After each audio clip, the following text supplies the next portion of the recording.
मिल रहा है। SSC CGL 2020 की जो ऑफिशियल नोटिफिकेशन है वो रिलीज कर दी गई है, अपलोड कर दी गई है वेबसाइट पर एसएससी की। मैं आपको एसएससी सीजीएल 2020 के ऑफिशियल नोटिफिकेशन की सारी डिटेल्स बताऊंगा। इस बार प्रमोशन हम बाद में करेंगे, इंपॉर्टेंट बात सबसे पहले करेंगे। सबसे पहली जो इंपॉर्टेंट बात है, सबसे अच्छी खबर जो आपके लिए है, वो है date for reckoning of age. उसके बारे में भी हम बात करेंगे। सबसे पहले आप देख लीजिए इंपॉर्टेंट डेट्स की अगर हम बात करें तो आपका जो एग्जाम आप जो फॉर्म भर पाएंगे वो भर पाएंगे 29 तारीख से लेके 31 जनवरी तक। ठीक है, मैं फिर रिपीट कर रहा हूं, 31 जनवरी जो है वो आपकी फॉर्म भरने की जो है वो लास्ट डेट है। इसके अलावा मैं जानता हूं कि रात को काफी थोड़ा सा लेट हो गया है ना, करीबन 1 बज रहा है इस समय और आपका नोटिफिकेशन अभी आया है और अभी ही मैं चाह रहा हूं कि मैं सारी की सारी डिटेल्स आपको क्लियर कर दूं। फटाफट से हम देख लेते हैं सारी इंपॉर्टेंट बातें, सारी इंपॉर्टेंट हाईलाइट्स।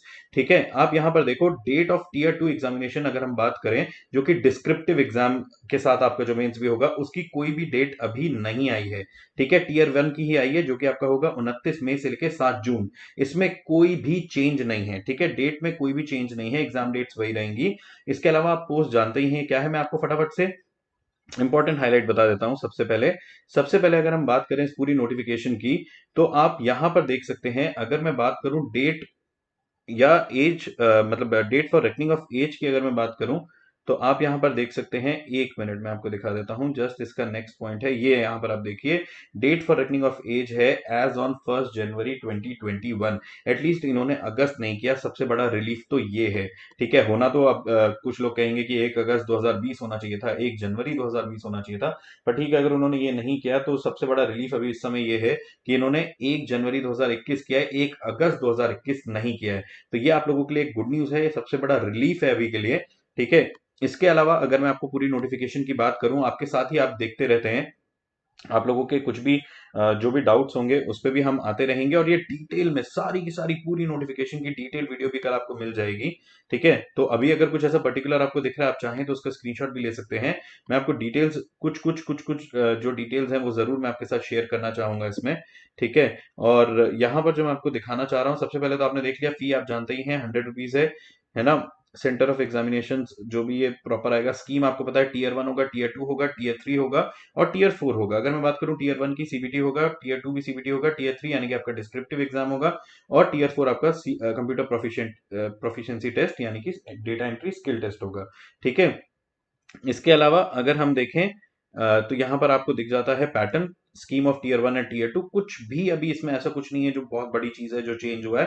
टीयर 1 का पैटर्न सेम है, मैथ्स इंग्लिश रीजनिंग जीके 25 सवाल और 50 नंबर, मतलब कि टोटल 200 नंबर का पेपर होगा। 100 क्वेश्चन होंगे, एक क्वेश्चन 2 नंबर का होगा, टाइम मिलेगा 1 घंटा। मेंस की अगर हम बात करें, सेम चीज है, मैथ्स का पेपर 100 क्वेश्चन होंगे, 200 नंबर का पेपर होगा, इंग्लिश होगा 200 नंबर का ही और 200 ही क्वेश्चन होंगे।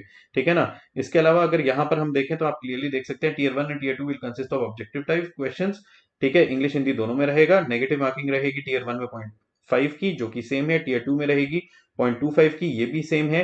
Tier 2 paper 1 and paper 2 are compulsory for all the post. ठीक है ना, मतलब आपको पेपर 1 और पेपर 2 देना ही है, ये आपको पता ही है।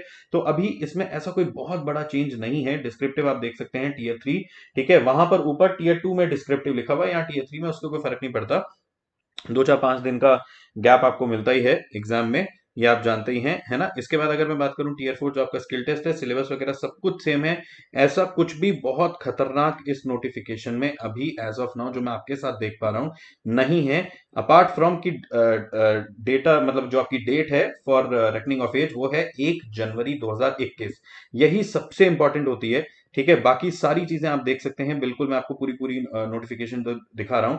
ये चीज आपको पता ही है, ये पिछले में भी लिख के आया था, है ना, मोड ऑफ सिलेक्शन में। पिछली बार भी नोटिफिकेशन में लिखा था, minimum qualifying marks in tier 1 each paper of tier 2 and tier 3 examination are as follows, 30% minimum लाने हैं आपको। ठीक है ना भाई, और यही मेंस में भी ईच पेपर में, यानी कि मेंस का जो मैथ्स होगा उसमें भी मिनिमम 30% लाने हैं, उसमें भी 30%, तो वो तो वैसे भी लाने हैं, वरना कट ऑफ ही क्लियर नहीं हो पाती है, सिलेक्शन ही नहीं हो पाएगा। ठीक है ना, तो ये चीज इंपॉर्टेंट थी। जो बच्चे अभी लाइव आए हैं, मैं देख रहा हूँ काफी बच्चे अभी लाइव सुन रहे हैं, उनको मैं एक बार फिर रिपीट करके बताना चाहूंगा बेटा कि date for reckoning of age अगर हम बात करें वो है 1 जनवरी 2021। सबसे बड़ी चीज वही है पूरे नोटिफिकेशन में, अगर आप देखना चाहें, बाकी पूरी की पूरी नोटिफिकेशन एग्जैक्टली वही है, कुछ भी ऐसा पर्टिकुलर नहीं है जो which is a matter of concern, सब कुछ सिमिलर है, सारी की सारी चीजें वही हैं।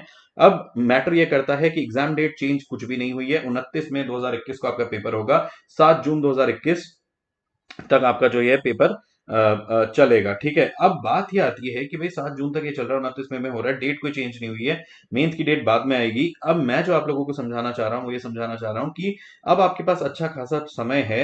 क्या अब आप लोग सीरियस हो? क्या अब आप लोग सीरियस हो अपनी तैयारी करने के लिए, अपने आप को अच्छे तरीके से ग्रूम करने के लिए? आपको बहुत मेहनत करने की जरूरत है ना? ऐसा तो आप भी जानते हैं कि किस लेवल का कंपटीशन है, तो आपको बहुत मेहनत करने की जरूरत है। अब मैं जो आपको चीज बताना चाह रहा हूँ, ये आप लोग बहुत पहले से जानते हैं कि भैया 31 तारीख से अनअकैडमी प्लस का प्राइस बढ़ेगा, ठीक है ना? ये तो आप लोग सब जानते ही हैं। आप अपने तरीके से इसको आप जो सब्सक्रिप्शन लेना चाहें वो ले भी सकते हैं। मेरे लिए एक चीज और आपको बतानी थी, एसेंशियल एजुकेशनल क्वालिफिकेशन। मैंने कहा था जो date for reckoning of age होगी वही आपकी यहां पर भी डेट होगी, एज ऑन 1 जनवरी 2021। तो इसमें भी कोई चेंज नहीं है, ठीक है? तो ये चीज मैंने आपको क्लियर कर दी है, इसमें भी कोई चीज नहीं है। Date for reckoning of age भी है 1 जनवरी 2021, एजुकेशनल क्वालिफिकेशन की भी है 1 जनवरी 2021। ओवरऑल पूरी नोटिफिकेशन में यही इंपॉर्टेंट पॉइंट था, बाकी सारी चीजें डिस्कस कर ली गई एक डिटेल में, बहुत बढ़िया तरीके से। तानिया मैम भी एक वीडियो बना देंगी, तो आपको बिल्कुल भी परेशान होने की जरूरत नहीं है। इंपॉर्टेंट बात एक और जो मैं करना चाह रहा था कि मैं ये क्यों कहता हूं कि अभी बेस्ट समय है पढ़ने का, वो मैं आपको बता देता हूं। कुछ बहुत बड़े बैचेस लॉन्च किए गए हैं, बहुत बड़े एजुकेटर्स को कंबाइन करके। वो बैचेस मैं जरूर आपको बताना चाहूंगा, और सारे के सारे बैचेस ना आपके लिए अनअकैडमी प्लस के सब्सक्रिप्शन के साथ इंक्लूडेड है। आपने अलग से कुछ भी पे नहीं करना है। अगर मैं बात करूं इंटेलिजेंस ब्यूरो के इस बैच के लिए, ये भी इंक्लूडेड है। चैलेंजेस बैच इसमें इंक्लूडेड है, जो कि अब स्टार्ट होगा, ठीक है? तो अपनी तैयारी पूरी रखो। ब्रह्मास्त्र बैच में आप एनरोल कर सकते हो अगर एसएससी बैंक रेलवे तीनों को टारगेट कर रहे हो। वाईफाई स्टडी का सफलता बैच है, जो कि बहुत बेहतरीन बैच है, इसमें एनरोल कर लेना। तो मैं आपको ये बताना चाह रहा हूं कि सारे के सारे बैचेस आपको एक ही प्लान में मिल जाएंगे। कोड आप सभी जानते हो बेटा, PMYT, ये जो डिस्काउंट कोड है ये पूरे अनअकैडमी पर वैलिड है। एक बात का ध्यान रखेंगे, जिसको भी सब्सक्रिप्शन लेना है, सुबह पहला काम ये करना है कि आपका अनअकैडमी की लर्निंग आपको इंस्टॉल करना है, एसएससी एग्जाम्स चूज करना है, मैक्सिमम वैलिडिटी वाला प्लान चूज करके आपको डिस्काउंट कोड की जगह रेफरल कोड एंटर करना है। क्या? लिख लो, PMYT। आप सभी जानते हो, वैसे भी तो मैं जानता हूं मैक्सिमम बच्चे, thousands of aspirants have applied PMYT code and they have got maximum discount. तो अगर आप मैक्सिमम डिस्काउंट चाहते हो तो आप बस PMYT कोड अप्लाई कर देना। कोड आपको याद रखना है PMYT। जैसे ही आप PMYT कोड अप्लाई कर दोगे आपको मैक्सिमम डिस्काउंट मिल जाएगा। फ्री प्लान को अनलॉक करना हो तब भी यही कोड काम आएगा, ठीक है? तो डिस्काउंट कोड है आपका PMYT। PMYT अप्लाई करते ही आपको मैक्सिमम डिस्काउंट मिल जाएगा, ठीक है ना? तो PMYT अप्लाई कर देना, इन बैचेस में एनरोल कर लेना, अपनी तैयारी करो, ख्याल रखो, सारे पढ़ते रहो। All the very very best. May God bless you all.